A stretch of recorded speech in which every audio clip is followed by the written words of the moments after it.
The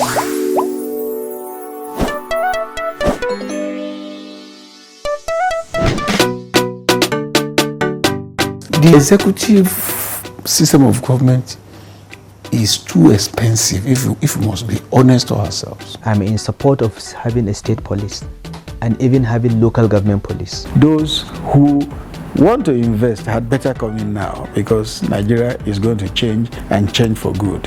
We have given in to sentiments that are tribal or religious or political. Whoever is honest in politics will begin to run into problems. In fact, you will not get elected. I think you must be guided by certain principles. Me, I like my country. I like the land and people. Everything is there for Nigeria. Make we join hands to make Nigeria better. True Nigerians, heroes of our time. Let's go there. Hello Nigeria and hello Nigerians. It's that time again of True Nigerians, heroes of our time. A program where we bring to you Nigerians that are role models. Nigerians that are worth emulating. Nigerians that have done us well in the Federal Republic of Nigeria. My guest today on the program is a mentoring commandant. He is also the founder and the chairman of Ben TV. Ladies and gentlemen, for the first time on True Nigerians, I have Alistair Soyode. A pleasure to have you, sir. Thank you very much. Thank you. Pleasure it's a pleasure to have to be you. with you. We have a traditional question. Your personal opinion on how would you define a true Nigerian? Wow. For me, really, in this modern day Nigeria, a true Nigerian, based on when I was born, is somebody who sacrificed a lot of things for his neighbors. Somebody who sacrificed a lot of things for his family, and not a person that thinks it's about him alone. That to me should be a true Nigerian. But right now, as of today, we are completely different from that meaning of a true Nigerian. And I do hope, as we have seen the world moving into these challenges, either from the pandemic and other economic challenges, that we may indeed find true Nigerians that would think about the country rather than about themselves. As well said. I'm trying not to jump and follow my questions, but talking about pandemic,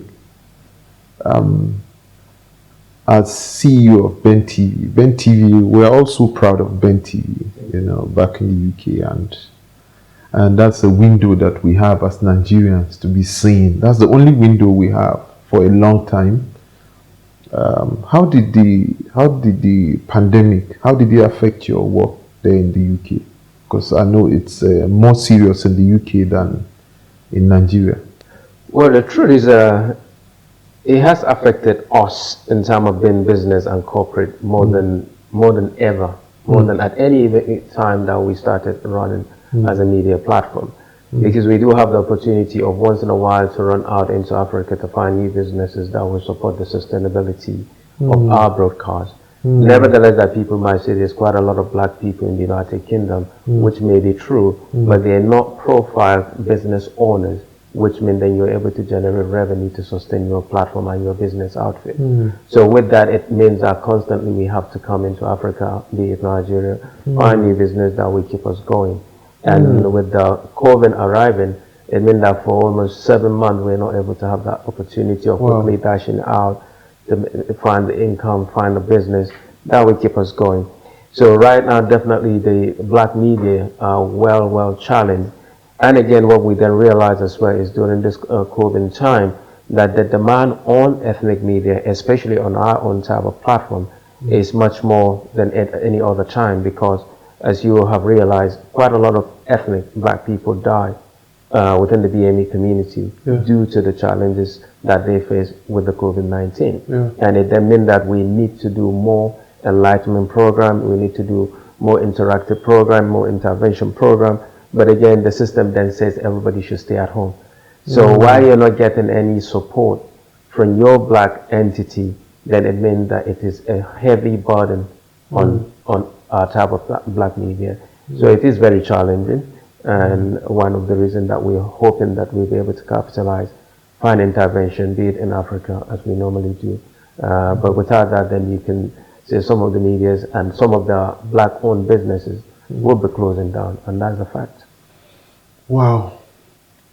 And the fact that you said that, you know, you had to come back to Africa once in a while, you know, to find some sort of support for your business and all that, for you not to be able to find that kind of support out there, could that be associated with some form of racism, knowing fully well that your station is more about blacks in Africa and all that? How do you cope with racism? And personally, for me, because I mingle more within the black community than other mainstream, but nevertheless it's there, and it's not something that you can shy away from, especially that we represent the ethnic community in the United Kingdom and in Europe. Racism? Yeah. Okay. So when now it comes to the issue of racism, we know it exists. There is no doubt, because we have interacted, we have intervened in many occasions, and we have created a program that bring the people together. So personally for me, I know it's there, but again, I would not say I have really encountered it, even though most of the thing that we do as a black entity, as a black media, is something that the mainstream has to monitor. Because say, for example, on the issue of sexuality, in the black community, be it here, what do I want to call it, same-sex marriage or same-sex living is allowed over there. Here in the black community, or be it in Nigeria, it's not allowed. You go to prison and all that kind of thing. So you try to find a situation where you balance the thing acceptable within the black community and the thing that is illegal within the United Kingdom system. So you just try as much as you can, always being on board to monitor what's happening. I think I see the angle. You are just trying to be moderate. Well, that's what they expect you to do, in the sense that you have to be neutral. You have to give everybody an equal chance to make a presentation. So, for example, here in Nigeria, for example, over there, when you're talking about leadership, or when you're talking about political entity, if you're giving the party in government 10 minutes of airtime, you need to give the opposition 10 minutes as well. That is the legality. Anything below that is illegal and is against the law. So yes, you have to be moderate to give everybody an equal opportunity. That's very good compared to what happens here in Nigeria. Nigeria, there are some stations that when you take stuff to, they would not even air it because the guest on the program is from the opposition party. So there are a lot of programs that is anti-ruling party will not be aired. And if eventually that other party that is not ruling takes over power, the same thing happens, which is not supposed to be so. It's not at all. It's breaking the law. People who are supposed to protect the law are breaking the law. And when they do that constantly, then you just know that if another person who is not even in government breaks the law, he can give you a good example, especially if they have the strength to say, well, you broke the law and you have been breaking the law. So why are you telling me not to break the law? So there's quite a lot of things that are not providing good governance and leadership in the country. So it is every Nigerian's right. I mean, correct. Party or no party. Yes. You should air anybody's opinion as long as it's not illegal. That's correct. How would you compare the industry there in UK and here? Do you think we're doing well? Where do you think we need to improve in regards to broadcasting? Well, the broadcasting industry definitely is creative, is innovative. Every time we come across something new, and that's the reason why now with this global crisis that has actually been introduced broadcasting wider than where it was supposed to be completely. Now you can do online studios, connectivity from anywhere in the world, and so you don't really need to have that massive structure than people to be there. But again, when we look at our situation in Nigeria, because of the technological challenges, which mean, for example, our internet is not yet strong, other things, power, if it is not available, then you might find that things are cutting off when they're not supposed to. But again, we do have private establishments that have shown that it can be done, and we've seen the public media outfit as well showing tremendous improvement, that things can definitely improve. But nevertheless, it has to be with the NBC as well, the regulatory framework of what they are for the people, rather than what they are for those who appointed them into office. So there must be a playing level field whereby the broadcasters are treated equally and the broadcasters are respected, and likewise the broadcasters delivering what they know is unique, what they know is honest, what they know is transparent. For Nigeria to move in terms of this field, I think the media industry really need to do more than what they're doing right now. For me, the problem that we're encountering in Nigeria is to do with our broadcasters or media outlet, because they just need to do a little bit more. But again, there's a fear factor that the government or the institution are not respecting the law. So you're saying the truth and then they come heavy on you. Not because you broke the law, it's just because you broke someone else's interest. And with that, then really the challenges for the broadcasters is increased rather than reduced, and for them to compete globally with other outfits. So we are doing something, but I think the regulators need to give freedom to the broadcasters, knowing that they have told them the laws, and the broadcasters, if they indeed broke the law, then face the consequences. But in many situations, it's not like they broke the law, because the broadcasters are there more or less to represent the interests of the public rather than the interests of the few selected. So given the same circumstances in UK, if you put out something in the newspaper and you have evidence that is true, even though it's against the sitting government or whoever, let's say the prime minister or something, nothing is going to happen to you. Nothing is going to happen to you. The only thing is, they will say, is it in the interest of the public to know that the person did what you said he did? If it is in the interest of the public, and you must have proof, and then it is a public figure, then there's nothing wrong at all. In fact, the reason why you're exposed is because maybe you're dodgy, because you're unaccountable, and then you need to leave office because there is a trust of the people in your own life or in your office, on the office that you're holding. And if you're not honest, then the broadcaster or the media outfit has to expose you so that you leave office. And the truth is, you will leave the office immediately. I wish that would be the same scenario here in Nigeria. I wish Nigeria, well, one day will be like that. Yeah. Okay, the entertainment industry. I'm a musician. I'm also the vice president of EP1, if you know what that is. Yeah.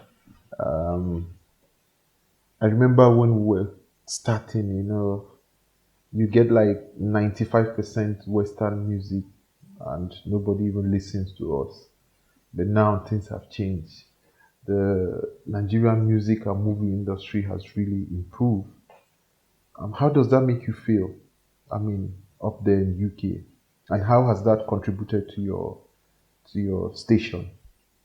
Well, in the early days, surely enough of our outfit platform, then we have definitely worked with almost every leading African, Black, and of course Nigerian artist. If you remember, some of them used to live in the United Kingdom before relocating, and Nice and all the people, you see them, and to know that our platform gave them. Oh, Nice used to live in UK. Yes, yeah. Okay. All these people, definitely, I think it's Nice. They used to be in UK. The guy that got married to Jennifer, can't remember his name now. He used to be in JJC. JJC. They all used to be in the UK, and many of them. And of course, those who didn't leave is our platform that was broadcasting them to the international community, providing the platform for them to be able to be recognized in the award, like the MOVA Award in the United Kingdom. So we created that platform for that delivery of their content in UK, in Europe. And so surely enough, we have come a long way. And the likes of the emerging young artists doing wonderful things, the like of you, who have allowed them likewise to emerge because of what you have started doing. And then so you can see the leverage that the Nigerian industry definitely has capitalized and generated more followers globally, and not just in Nigeria. And some of the stars indeed are making good fortune out of that industry. So it is a long way, but it is one that definitely has improved, and it has turned around the fortune of many people in the country, both in terms of money, followers, and satisfaction in the sense of the joy that they created to many families and individual people across the country. However, we have one major problem, our major problem here, just one problem that would make everything perfect for the entertainment industry is that the federal government or the government of Nigeria doesn't seem to be giving us any attention, or the kind of attention. They don't even give us any attention at all. So that's just our problem. You can't deal with the issues of piracy without enforcing the law. I mean, so many things that the government, infrastructure, enabling film cities, you know, like other countries, you have film villages. We are still struggling with national theater. You understand? But the fact of the matter is, one can remodify the question to say, which industry will say the government are backing them 100%? Political industry. That's it. If there's any industry like that. That's it. You know? So it's a fact that if you cannot invest into something that is already making profit, then it will be hard for you to invest into something that is not making profit. And that is where sometimes in the country we are where we shouldn't be. There are things that you now recognize, the music industry, the Nollywood industry, the sporting industry, where government or whoever should invest, because these people are turning around the fortune of millions, but it's not been done. Then you cannot prove to me that you go and invest into something that is not actually making profit. You're just throwing the money down the drain. So there is a need for us to identify where we believe that we can indeed turn around the fortune. For example, when everybody sits on the oil and gas industry, it's because it's naturally there. And on its own is making profit, even though the profit is not being given to the people or do it or account for it duly and officially, but it's making profit, it's making revenue, it's generating revenue on a daily basis for the country. So you cannot then go and invest into places that are destructive to the people and to the community and think you will gain anything out of it. So you're taking the revenue and the profit from other places to throw into another angle. So surely enough, the Nollywood, the copyright issue is heavy. And if government will just implement those regulatory framework that has already been written, then everybody would be much more better. But then again, as you said, it will solve 50% of the unemployment problem in Nigeria. Yes. Okay. Insecurity in Nigeria. Of recent, there was a lot of killings. You know, the Nigeria of those days is not like what is happening now. There's the Fulani headsmen, there's the Boko Haram, there's the kidnapping. A lot of things have changed in Nigeria. It's not as peaceful as it used to be. You have a lot to do with the youths. You travel around to motivate the youth, or speaking engagement, intervention, yeah, mentoring. That's the word I was looking for, you know. And you know, to achieve all these evils that I've mentioned, it's impossible without the youth. Yeah. How does that make you feel, and what are you doing, knowing fully well that you are always in touch with the Nigerian youths? That is your department. That is what you do. Talking to these youths, to mentor them, to change their IQ, to make them see the light. What have you done differently given the recent uprising? To narrate what I think I've heard, seen, listened to, read, online, offline, and as a media person as well, you get a lot of information that comes to your knowledge. And thereafter, the ENSA issue happened in Nigeria, Lekki and other places. Myself and an organization went to Lagos to quickly go and see for our own, and to see how we can talk to people that potentially are identified to be youth leaders. So I met with top celebrities in Lagos, have a conversation made with broadcasters, have a conversation. What do we need to do? We need to enlighten the people. We need to create more synergy. We need to create more content that will show where we are and what we need to prevent from destroying ourselves and our community and our town and cities. And from there, of course, went to other places, all interacting and meeting the youth on my own and with other people. So for me, I have done something in that line.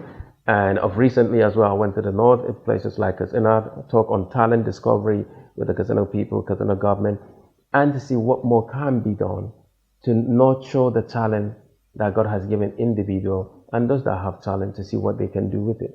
So mentorship is very important in this country. But what happened is, even though followers follow politicians, but that's not mentorship. And then again, if you have a bad leader and you're trying to emulate and copy him, you will only produce bad followers who will do worse than the previous leader. Even holy books mention when you have a bad king, the one maybe coming after him could be even worse than him, because that's what they learn. So we need to create that synergy, that relationship. And to be honest, it's so easy to do, because Nigerians are lovers of peace deep down. And Nigerians, I believe, obey nations, because when Nigerians go abroad, they don't behave like Nigerians at home. So that means we are obedient when we see people following the law and order. It's here that you know almost anybody that is in front of you is likely going to break the law in front of you. I've seen so many leaders driving their convoy, traffic light, they jump. That is totally disobedience to the people of Nigeria and to the Federal Republic of Nigeria. And I have no respect, to be honest, for people that I see doing that. Deep down, I have no respect for them. And that's the truth, because you cannot expect me to do something legally and yet you are the first person to break the law. That is not leadership. That is not fatherhood. That is not parenthood. That is just a bully. And so we must look into this situation where we can make our country, as you rightly say, the Nigeria of 1960, 1970, yes, there was war. 1980s, things were beginning to change. The 1990s, things begin to improve. It's not the same Nigeria of the 2020. It's not. So we don't know who we're deceiving. Nobody is at peace. As you may follow the National Assembly asking the president to appear to come and answer questions on insecurity. But they themselves, in there, they have broken the law every day. How many policemen are running around them? If there's security, you should not see security around anybody. Anybody that you see with a security person around him means that there's insecurity around him. Simple and short. So if you want to tell me that Nigeria is secure, show me that you can drive around alone. Your office may expect you to have one or two, but where I'm based, where many of our diasporans are based, a prime minister does not have more than maybe one policeman, even that's if you see that uniform policeman around him every time. You can go to number 10 right now, you'll not find more than 5 police uniform men in the whole building where the prime minister's office is and his home. You can say, oh, Nigeria is big. Well, you can still make it bigger and still respect the law and still respect people. I cry when I see a policeman running up and down people. You have respect for this uniform. The uniform of the Nigerian policeman or an army officer is the uniform of Nigeria, not of him. So when a policeman is running around some so-called icon leader, I wonder, excuse me, officer, I have respect for your uniform, but you yourself, you have no respect for it. And the person you're running after could be a criminal, which you, even if you're a corporal, should be able to arrest him there on the spot. Right? So there's a lot of things that we allowed because maybe we do know, but the system bully us. So until we're able to get to that stage, my country will continue to go negative direction rather than positive direction. And until when the law of this Federal Republic of Nigeria is honored, respected diligently in full accountability, this country is not going to move forward. No matter how many youth you want to call, no matter how many leaders you're going to put, a bad leader would always produce bad followers. So if you believe that the leaders are good, then we, the followers, will be very good. But if you believe that we're suffering in this country, and then you expect the person who is creating that suffer to be the person that produces another person to come and take over, your suffering would only continue. And then we just have to adopt, to accept the situation. You know, it's difficult to obey the law when you are hungry. Understand sometimes, because the hunger and the suffering comes from this bad leadership. And then sometimes I think that they make the suffering on the masses deliberately so that the masses will be loyal to them. I'm not too sure if it is a deliberate attitude. If you know how to play football, you just know how to play football. If you don't, you don't. Now, the followers or the leaders, if they believe that intentionally or unintentionally, that by holding things that belong to the people, there is nothing that is going to happen to them, they would do it. But if you hold what belongs to us and the law, now the policeman comes to your door because we have officially reported you, then you will not disrespect the Nigerian people. Neither will you hold what belongs to us. Every politician, and I mean majority of Nigerian politicians, are not honest. Because if they say they live on their salary, then they should not be showing the kind of wealth that they have. If they say they're living only on what government give them, they were not supposed to be contractors outside public service. If you were elected, you're not supposed to have any business. At least that's what the Constitution says. When you have a job, as a politician elected, you're supposed just to live on that. Nevertheless, of course, if you have a business before going into politics and your business is succeeding, is a different ball game. That is a profit to your company. Now, what the president or anybody need to do is, any Nigerian leader, be a politician or not, that tells you he has 1 billion naira in his bank account, that he generated that money genuinely, please let the president ask them, and the tax people ask them, have you paid a tax on your 1 billion?